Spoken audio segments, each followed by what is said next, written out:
Kita masuk di pelajaran hari Minggu. Silakan Henny. Pelajaran hari Minggu 2 September, Efesus bagian pertama. Kisah ini diambil dari kisah 18 ayat 24 sampai 28.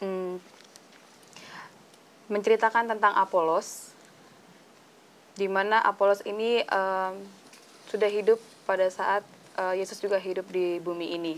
Dan ajaran yang dia terima adalah ajaran yang sudah Yohanes Pembaptis berikan gitu. Dan baptisan pun baptisan Yohanes, dan ketika dibaptis yang dia terima adalah baptisan Yohanes sesuai dengan apa yang sudah dia dapatkan. Lalu ketika dia dibaptis dan menjadi seorang penginjil juga, seorang misionaris juga, di Efesus dia bertemu dengan Priscilla dan Aquila. Dan ketika Priscilla dan Aquila memperhatikan cara Apolos mengajar dan memberitakan Injil, ada hal-hal yang menurut mereka berdua ini perlu diperbaiki atau perlu ditambah, disempurnakan. Dan Priscilla dan Aquila memanggil Apolos ke rumah mereka, dan mereka memberikan pelajaran lebih baik lagi dan lebih benar lagi, lebih lengkap lagi kepada Apolos. Dan saat itu, kalau saya tidak salah, setelah Apolos menerima pelajaran itu dan baptisan yang lebih benar lagi, Apolos, kalau tidak salah Apolos dibaptis kembali. Mungkin pendeta nanti akan mengoreksi kalau saya salah.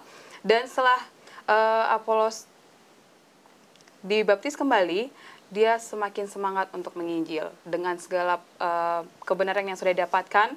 Kesempurnaan hampir sempurna, ya, kita tidak bisa mengatakan kesempurnaan kebenaran yang sudah dia dapatkan. Dan di Kisah Para Rasul 18 dikatakan bahwa Apolos ini tidak jemu-jemu untuk memberitakan kebenaran tersebut kepada orang-orang yang dia temui. Dan bisa kita baca dalam Kisah Para Rasul 18 ayat 28. Sebab dengan tak jemu-jemu ia membantah orang-orang Yahudi di muka umum dan membuktikan dari kitab suci bahwa Yesus adalah Mesias. Mitra dari Paulus yaitu Priscilla dan Aquila ini yang memperlengkapi Apolos untuk menginjil. Dan hal yang sama dilanjutkan dalam Kisah Para Rasul pasal 19.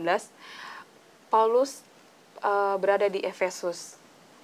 Dan ternyata bukan hanya Apolos yang memiliki kebenaran yang masih sedikit, hanya sebatas baptisan Yohanes.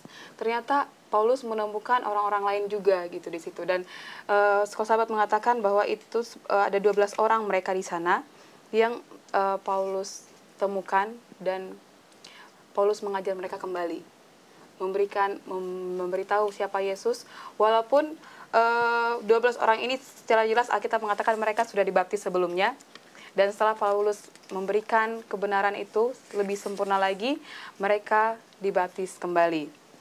Dan saya suka kutipan yang Ellen G. White katakan di dalam pelajaran hari Minggu. Waktu ia tiba di Efesus, yaitu Paulus, menjumpai 12 saudara yang seperti Apolos telah menjadi murid-murid Yohanes Pembaptis, dan seperti dia telah mendapat beberapa pengetahuan tentang pekerjaan Kristus. Mereka tidak mempunyai kesanggupan seperti Apolos, tetapi dengan kesungguh-sungguhan dan iman yang sama, mereka berusaha untuk menyebarluaskan pengetahuan yang telah diterima oleh mereka. Seperti pelajaran yang sudah kita lalui minggu lalu, bahwa Pendeta David mengatakan bahwa itu diturunkan, disebarkan kepada teman-teman yang lain supaya mitranya bertambah dan bukan cuma sendiri gitu ya. Dan itulah yang terjadi dalam pelayanan Paulus di Efesus ini. Ke-12 saudara-saudara ini semakin semangat seperti halnya Apolos untuk mengabarkan Injil. Dan dikatakan di paragraf terakhir, ini adalah satu kondisi yang unik, di mana mereka bukanlah orang, kalau kita anggap sekarang, mereka bukan orang Kristen yang luar. Mereka dari gereja yang sama, hanya belum sempurna pelajaran yang mereka terima. Dan inilah yang bisa saya dapatkan adalah mungkin ada orang yang baru dibaptis, tapi belum sempurna kebenaran yang dia peroleh.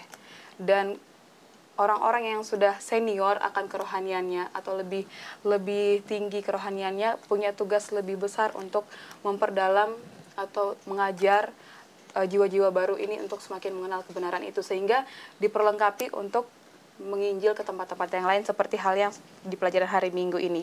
Mungkin seperti itu. Oke, nanti pendeta bisa kasih tambahan ya mengenai baptisan, karena ini sesuatu yang saya rasa menarik dicatat di dalam Alkitab.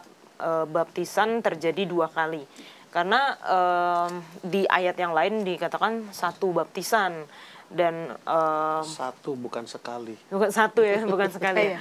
Ya, dan saya menemukan banyak orang juga yang ketika sudah dibaptis dengan diselam, mereka enggan atau agak segan mungkin ya kalau dibilang mau dibaptis ulang gitu, atau dibilang ini kesempurnaan dari apa yang bukan kesempurnaan, maksudnya di apa ya, pelajaran baru atau kepercayaan yang belum dipelajari pada saat itu. Jadi mungkin nanti pendeta boleh kasih tambahan mengenai baptisan. Jadi jangan kemana-mana, kita akan kembali lagi.